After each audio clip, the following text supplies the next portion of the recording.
Jack Buell Trucking Company of St. Maries, Idaho, runs a very distinctive fleet hauling logs, lumber, wood chips, and sawdust.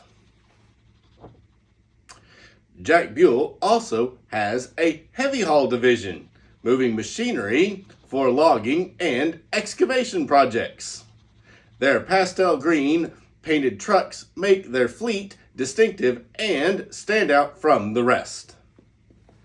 Jack Buell started trucking back in the very late 1950s or early 1960s as a young man with one truck. Being a teenager in the mid-1950s, Jack acquired an affinity for the pastel green that the automotive industry was fascinated with in the 1950s. Back then, every manufacturer was painting their cars in all colors of pastels. Pinks, greens, and yellows were favorites. Well, Jack Buell, when getting his fleet going, landed on Galway Green, a color from the 1955 Buick Cars paint list. And guess what? Today, the color is just as beautiful as it was back in 1955.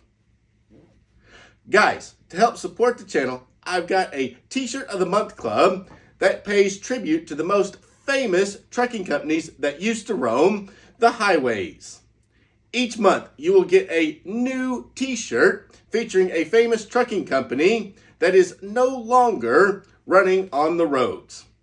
And this month, November of 2024, the T-shirt has the logo of legendary trucking company Jones Truck Lines of Springdale, Arkansas. You can join the club with the link below to get this comfy T-shirt and an exciting and very new T-shirt every month. If you don't know anything about Jones Truck Lines, you can see my video and learn all about them with another link down below. While Jack Buell started with one truck, he had bigger aspirations. Hauling logs in the Pacific Northwest was big business, and Jack was able to expand his operation fairly quickly with more and more trucks. As time went on, he saw potential in other aspects of the timber processing industry. So he added hauling processed lumber to his operation. Then a natural expansion into hauling wood chips and sawdust in possum belly trailers came to Jack Buell Trucking. You can see that focusing on timber products has always been good for Jack. What else do loggers need? Well, that would be a way to transport their heavy equipment from forest to forest. Jack saw this demand and answered their call with a heavy haul division. Lowboys joined his fleet. Of course, Jack was already well versed in the demands for rugged power and powertrains in Idaho's mountain logging roads. So he knew specifically which kind of power to buy to put in his trucks. After all, most of those logging roads were privately owned and not even paved. This made it tough for any logging industry outsider to handle the jobs. But no problem for Jack Buell Trucking. Since these roads were treacherous on good days, drivers were known to stop just after turning onto them and unchain the equipment on their decks. They said that they'd rather not have the load take the truck over the cliff in the event of something happening. Makes sense to me. But even if an accident didn't take the truck with it, the equipment had to be recovered. And being well versed on those logging roads, Jack Buell Trucking added a towing and recovery division to their fold. Mainly, this division was self-serving to recover his own equipment, but also became a profit center doing towing and recovery for other companies. By the way, the photos in the slideshow are courtesy of Tim Asbury of Northwest Diecast. Tim is from St. Maries, Idaho, and when he was with the Sheriff's Department there, Jack Buell Trucking was their go-to for big truck accident and recovery work. Since Jack had a couple of heavy truck wreckers, including a twin steer rotator. Tim said Jack would often do this work for free to help out the community. So, heavy towing and recovery was used to help his company make a profit and give back to the community. Talk about a win-win-win for Jack Buell Trucking. Today, Jack is 84 years young and still actively involved in Jack Buell Trucking. However, he is not working day to day in the office. Jack is leaving that to his 3 sons, James, Mickey, and Frank. It seems like Jack raised a good bunch of kids who are taking the reins and running the company into a prosperous future.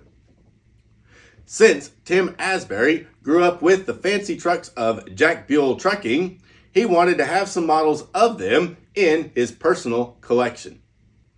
Due to his time working in the sheriff's office, he got to know Jack pretty well, and around 2012, he asked Jack if he could have a couple of DCP truck runs made of the distinctive Jack Buell trucks. At first, Jack was on board, so artwork was done up for 2 different trucks. Up on the slideshow is the first artwork that was done. It was to be a tri-axle Peterbilt 379 with 36-inch sleeper in the Galway green with white stripes. It had the Jack A. Buell and St. Maries, Idaho graphics on the doors. It also was to have the letters of JMF on the sleeper toolbox door as a nod to Jack's sons, James, Mickey, and Frank. The mud flaps on both the tractor and the trailer were to match the real trucks with Idaho, St. Maries, and Jack Buell painted in white letters. The trailer was to be a 53-foot quad-axle Wilson flatbed with Galway green frame and wheel center hubs. It was also to have the resin high tarp load that DCP was offering at the time. The load was to be painted in matte black with a Jack A. Buell, St. Maries, Idaho, painted in white letters on the tarp. To tell how far back this run was proposed, look at the address on the artwork. Dubuque, Iowa. Long before Diecast Promotions was bought by First Gear, DCP had moved from Dubuque to Peosta, Iowa. The next truck that Tim had mocked up in artwork was to be a tri-axle Kenworth W900L model day cab with many of the same features that the Peterbilt 379 was to have. This Kenworth was to be mated up with a tri-axle Fontaine Magnitude lowboy trailer painted in gloss black with chrome wheels and Galway green center hubs. The mud flaps on both the trailer and the tractor were to have the same white lettering that the Peterbilt 379 was to have. If you ask me, these 2 models would have been absolutely beautiful and would have sold very well. Unfortunately, after the artwork was made, Jack Buell had second thoughts, and the project was shelved. I won't say it was totally dead, as Tim told me he keeps talking with the sons and has hopes that someday they will authorize the runs to be made with Tim paying for them and letting us dealers sell them to the collector's market. Would you buy them? Let me know down in the comments, and maybe the extra effort and support can be leveraged to get these runs made. Now, what does all of this have to do with the product review this video was all about? Well, Since Tim couldn't get approval for factory-made trucks, he did the next best thing. He ran 2 different runs with first gear of trucks in Galway green with white stripes that Jack Buell used so that he could have some customs made. Stay tuned, because after the product review, I'll show a few of those custom model trucks. The first run was a Mack B model tractor pulling a white 22-foot in-dump trailer. A note about this Mack: Jack Buell Trucking has never used Mack trucks. The second was the Peterbilt 351 with 40-foot dry van trailer. It was originally done with a fictional trucking company called St. Maries Transport Company of St. Maries, Idaho, like the one you see in the line art photo. But Tim decided to just run it blank, and we can see that one over in the rock quarry. And here we go, guys. This is the Peterbilt 351 with a 36-inch sleeper on it, a little coffin box, in green with a white stripe, pulling a white 40-foot dry van trailer. These are true first gear toolings. There's nothing DCP in this one, so it has that weird first gear trailer that has a cool design, but it's just too short a trailer in my opinion, but that's okay. Comes in the first gear box. Now these were run quite a while ago. Like, these were back in 2018. It was run by Northwest Diecast, Tim Asbury, as I talked about earlier. It is item number 60-0437. I mean, look how far back that is. O number. They're way past that today. So let's open them up. Their boxes were, in my opinion, a little bit better, even though it's too small, because they did put the plastic on the front, whereas DCP did not. I like that a lot better. They also taped them. What they didn't do, though, is they didn't give you an extra set of mirrors like DCP. And there it is, out of the box. Isn't that a good-looking paint scheme? I mean, it is an old 1955 Buick paint color for the green, and the 50s were so classic for pastels. But, hey, this is a 50s Peterbilt, so it works great on it. It looks awesome. Now, we'll start off with the trailer. Again, the 40-foot first gear dry van, which leaves a little bit to be desired. But I did like how they used the old steel roller wheels on the landing gear instead of the pad feet, but the landing gear doesn't go up and down. It's all plastic. The look is cool, but I wish they had done the screw down type landing gear. It has a spare tire and a carrier underneath, and it's just the rim there instead, and it does have 6-spoke Dayton wheels on the trailer, and it has center caps that are painted in that little green to match up. They've got marker lights in red on the rear here and in amber on the front. Roof just plain silver, soft rubber tires, no working suspension, but looks like little air brake canisters and spring suspension design molding to hold it up. On the back, the doors do not open, but they did tampo the hinges and the cam locks and door latches in silver. They also got the DOT lights up top tampoed in red, and your brake lights are tampoed in red. Just solid red. It doesn't have the bar that sticks out to cover the hard plastic black mud flaps, but that was common back in the day. They didn't run that bumper all the way out. Passenger side, again, just smooth, flat. Like, I really like the look. It's a cool looking trailer design, but it should have been a little bit taller so that it would have been more prototypical. But it's still a halfway decent trailer. Underneath, it's got the date of manufacture tampo there, 30618. So the 306th day of 18. So 2018. So this was right towards the end of the years when this truck was made. Of course, without the screw down landing gear, it sits down like that. Now let's look at the Peterbilt. Again, this first gear tooling is decent, but if you'll see my comparison video where I compared this to the Neo and the new IXO, you'll find out that this was probably my least favorite, but it is still a nice tooling. You got soft rubber tires, and You got 10-hole buds on the front and 10-hole buds on the rear on this one, unlike the trailer, which has the 6-spoke Daytons. Door handle and little door latches on the sleeper are tampoed.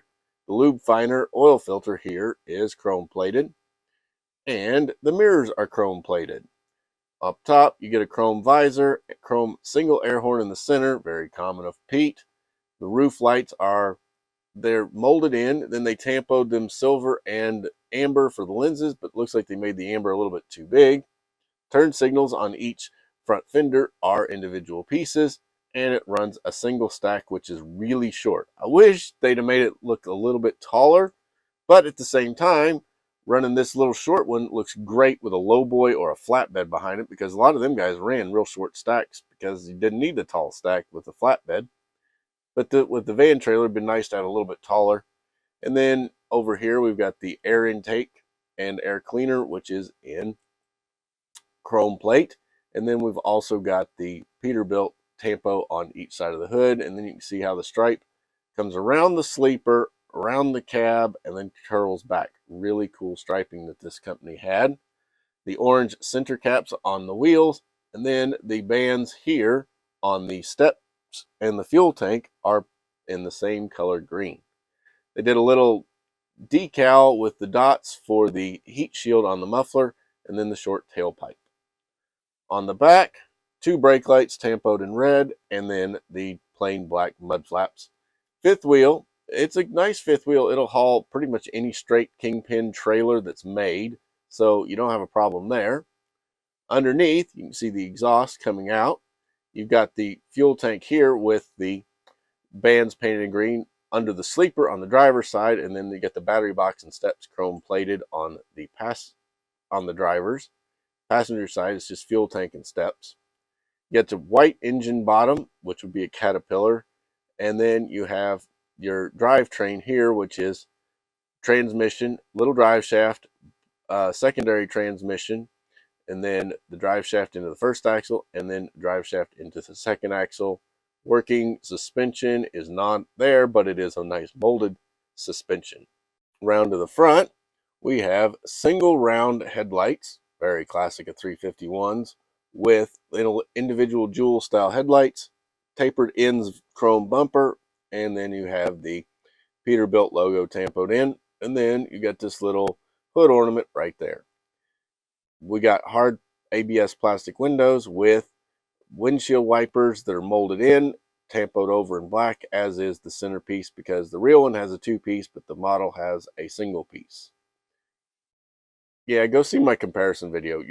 You'll see how much different these trucks are from first gear to IXO to Neo. We've also got chrome quarter fenders on this truck.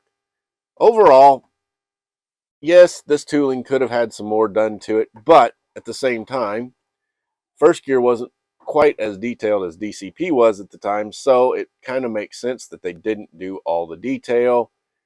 Be nice if they would update this tooling just a little bit, but we'll live with what we've got. And that, my friends, is the Peterbilt 351 with 36-inch sleeper in Galway green, a 1955 Buick color, painted with a white stripe and a little brown pinstripe around it, pulling a 40-foot vintage dry van trailer, the first gear version, 1/64th die-cast metal, and it is no longer available. These came out in 2018, maybe, and just good luck finding it. This was the last one that I had, and it is off to a customer. Now we have some pictures of models that were built by George Dunaway, who is a custom model truck builder from Washington State. First up is a really neat looking Mack B model logging truck. This one has a single axle on the tractor and a fully scratch built tandem axle West Coast log trailer. George gave this one a cab height headache rack and very short stakes on the log frames. Next up is another B model Mack logger, but this time it is a tandem axle tractor and has tall stakes on the log frames. The headache rack is still cab height, but of a different design, with a metal plate partially protecting the top of the cab.